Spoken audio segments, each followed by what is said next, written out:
is it important for the president of the university or the college to say globalization is critical? Would you then donate for this for an endowment to enable the faculty and the students to have this international, representatives? I'm thinking of more types of ways that could support this endeavor and try to think out of the box that we're not even thinking about. Can I make a quick comment on that? One thing I've been able to do quite effectively is to go to corporate people and say, the economy's on a downswing, and I know that as a corporation you're worried about your profits and so forth.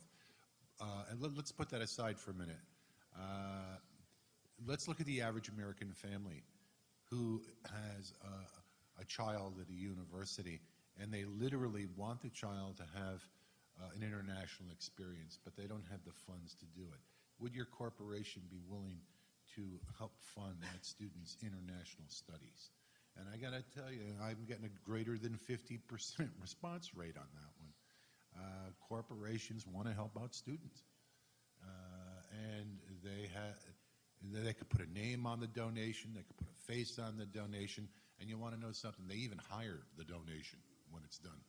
So we just have to be thinking a little bit more creatively and not stuck in the box that somehow we're above everything because we're in academia. But, we have to get out there and make things work. And we have to help people in the private sector. And here's where I'm converting Marty. We have to help people in the private sector feel comfortable with us, be willing to work with us, and understand what we're trying to accomplish. We have to do that. That's a reframing.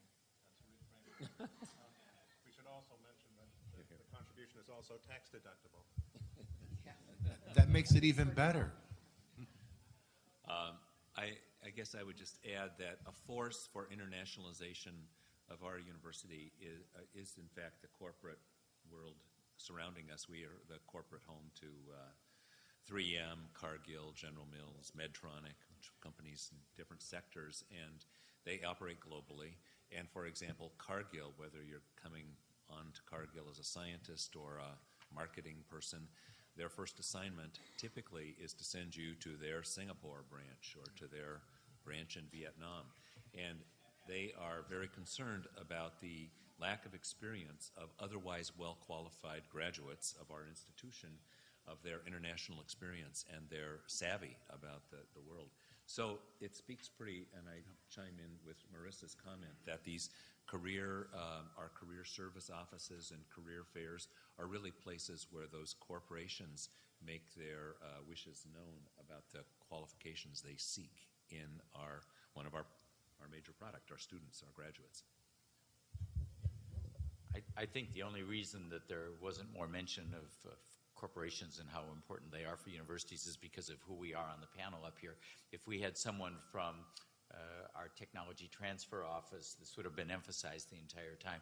Are corporate connections important for universities? Absolutely. Is job development important for universities? Absolutely. One of the things that we're trying to do, we're putting a lot of emphasis on patents generated. We haven't talked about that at all, but I'll bet we're not the only university that's doing that.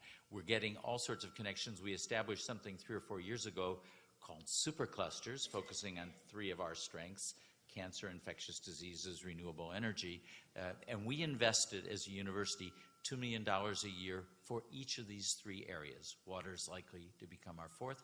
And that $2 million, it wasn't just saying to the faculty, you're doing a great job, here's $2 million. It was in tandem with private sector representatives, and at least half the money had to go to developing an industry. So that's what they've been focusing on. One of the things that I love is our Dean of the College of Business is now the state of Colorado's first Chief Innovation Officer. He heads up the Colorado Innovation Network. And for reasons I understand fully, he's doing that for the state of Colorado purely on a voluntary basis. No matter how low you think our salaries are in academics, they're even lower in state government. I know our foundation that we have, most of us have foundations that work for the university. That's the office we use for all the tech transfer activities that we're conducting. Kathy, I'm going to take your question more broadly because you said money, money, money. So as example, for my Office of International Programs, I have an international research department. I also have a full-time development officer. So that person goes out and raises money, whether it's for study abroad.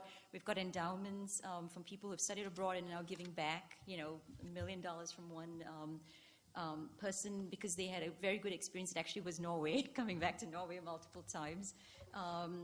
But that's one approach. The other thing that we've been doing is sometimes you need small carrots to get the bigger ones. And so we did International Research Travel Award predicated on just a short 2-page proposal. But they had to show, if you get these money to go ahead, what are you going to bring back in terms of a research proposal or a publication that you need to get completed. But it's not just giving them that award, but I've also got a staff person who will mine for grants for that particular topic, so that it's providing that faculty member with the other kinds of infrastructure needs so that they can be successful. And I was amazed. We had 100 applications for 3 to 5 awards. But what it provided was also information to me. And Marty, I'm going to say, I had a third assistant professors, a third associate, and a third full professors applying for these travel awards, which was very informative for me, but also that it came from English and music just as much as it came from material sciences and other areas. So I think this is giving us a changing sense also of our faculty interest in who wants to engage internationally. I agree completely with the tech piece, but I'm going to say this too. Recently, USAID announced an RFA for Burma, and they required 1-to-1 match with a US business, in addition to having a US university and a Burmese university engaged with that. So it brings back to the corporate piece of it. It became clear to me that we touch within our own sphere of people that we can interact with on the corporate side. But when it came to Burma, we had to look at who was there, and it was obviously a multinational, and I think it'll be obvious to you, so GE was the one that we pursued. But it's very hard because of these huge companies. You don't know who to connect with to reach the right person to make things happen. Unfortunately, our bid to do a microgrid energy project in Burma, idea was good, but we couldn't get the corporate partner to come on board. But it made me realize that as an international officer, I need to be spending more time getting to know the companies that are out there internationally, because they hang on to the money pretty tight too. And you've got to find the right fit to make it happen.